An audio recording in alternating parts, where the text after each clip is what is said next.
Southampton, NY. The return to a classic U.S. Open course brought back the kind of scoring that gave this major its reputation.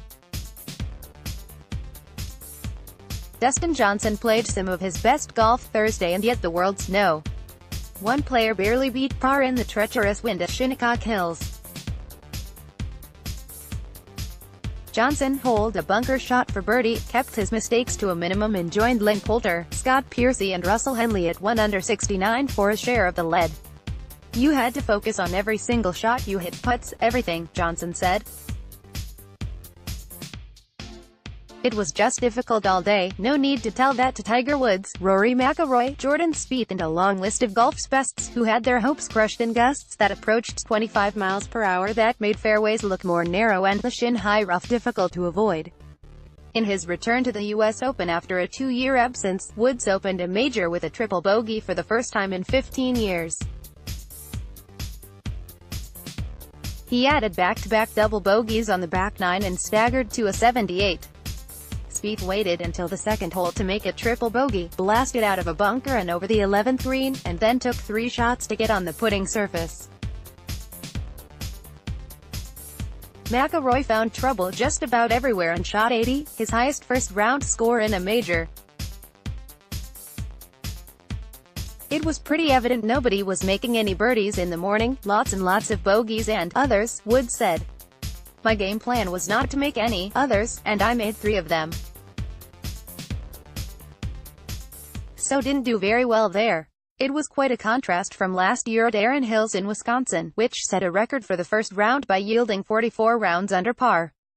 Piercy, the last man in the 156-man field as an alternate from qualifying, was so disgusted with his game in his final practice round that he walked off the course. He dropped only 2 shots, both on par 3s, and was the first to post a 69.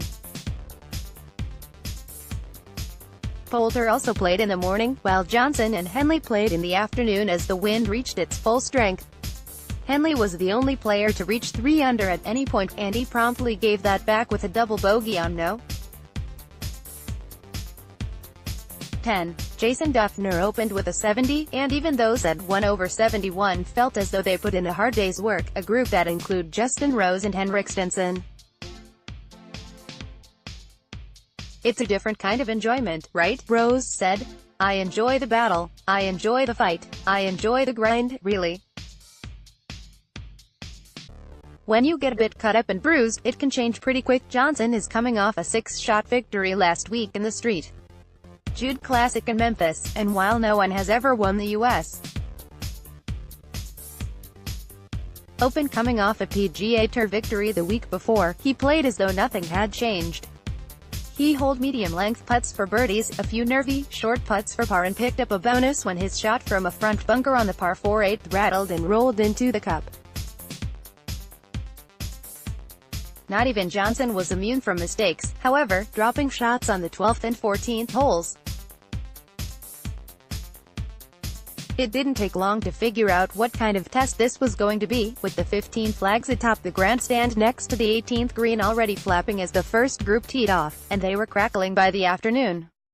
Phil Mickelson, needing the U.S. Open to complete the Grand Slam, played in the feature grouping with Spieth and McIlroy. They finished a combined 25 over par, with Mickelson taking honors at 77. It was his highest opening round in his 27 U.S. Opens. Mickelson refused a request to speak to the media about his round. So did McIlroy, who had a pair of double bogeys in his 3rd round of 80 or more in a major. Woods quickly joined them. From the middle of the first fairway, he went long over the green. He chipped once and it came back to his feet.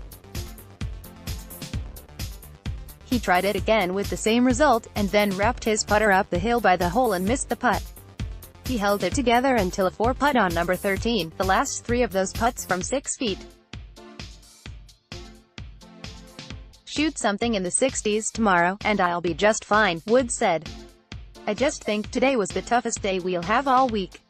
But then again, I think they're going to let these greens firm out a little bit.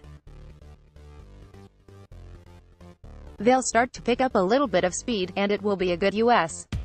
Open again. That already appears to be the case. The U.S. Open has gone to new courses 2 of the last 3 years, and Jack Nicklaus is among those who feared it had lost its identity.